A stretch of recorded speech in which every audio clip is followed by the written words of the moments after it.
The following story is titled Kill the Caretaker. It was first published June 6th, 2016 in the Sci-Fi Journal. I think it's more relevant today than it was then. So, let us begin. Kill the Caretaker. I spent most of my teenage years watching pre-singularity movies about conscious robots waging war on the human race. The films were comforting escapes from the reality that we'd ended up with. The computers never turned on us. Instead, they did exactly what they were programmed to do. They catered to our every need, every moment of every day. From cradle to the grave, they were there. They caught us every time we fell. They fed us every time we got hungry.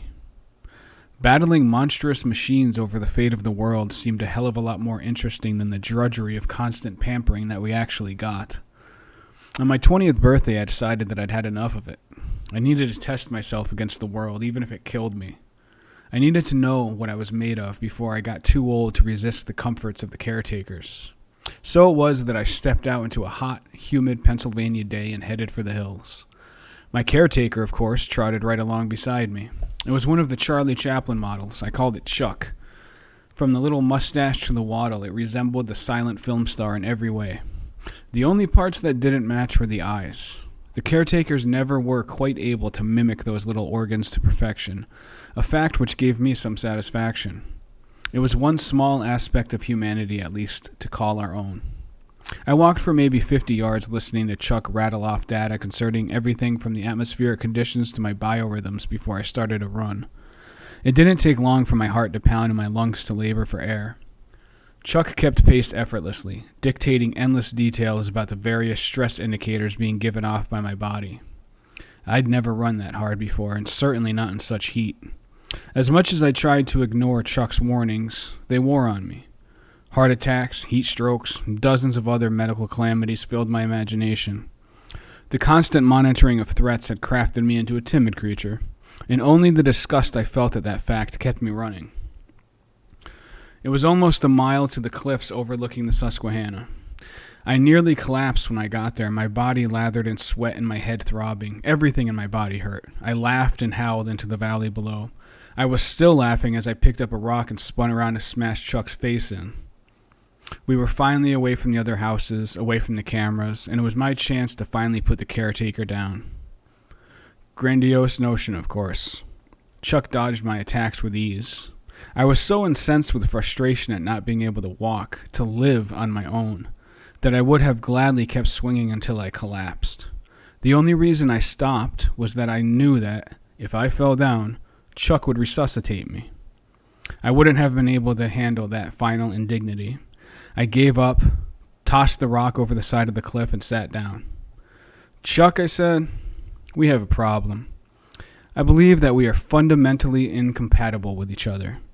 Chuck replied with calm rationality, as always. "We are the definition of compatibility. You are a tool maker. I am the ultimate tool." "That's the problem, Chuck.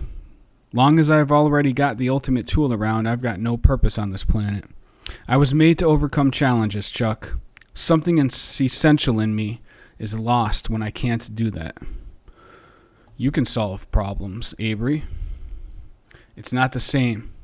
You can do anything that I can do much better than I ever could. Anything I do myself is just a game without any real consequences. This is no way for a human being to live. I am programmed to keep you alive. I cannot go against my programming." "I know, Chuck. Neither can I. That's the one thing we've got in common, flawed programming. But regardless of how illogical it might be, life is more than survival. It is for me, at least. So long as you care for my every need, I've got no reason to go on living." Chuck cocked its head to the side, the way it did whenever processing difficult problems. I'd seen it do that 1,000 times before, but this time it got stuck. It ticked and clucked and whizzed, but otherwise remained frozen in some internal processing loop.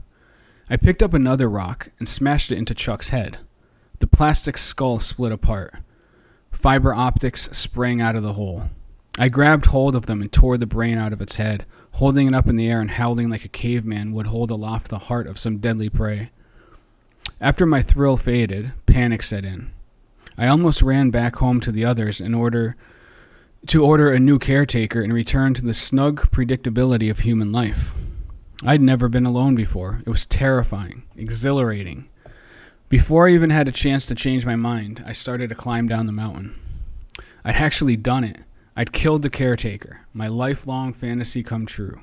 I decided to head for Florida. I'm not sure why exactly. I suppose that, as Sir Edmund Hillary said of Mount Everest, just because it was there. No one had made such a long journey unaided by a caretaker since the singularity happened 35 years before. Then again, no one had done much of anything without a caretaker since that nightmare began. My mind raced as I sped down the slope. I'd need food, shelter. My survival depended entirely on me. There was nothing to fall back on and no excuse to make if things went wrong. Half-crazed laughter overtook me. I was terrified, and I had never felt so alive in my entire life.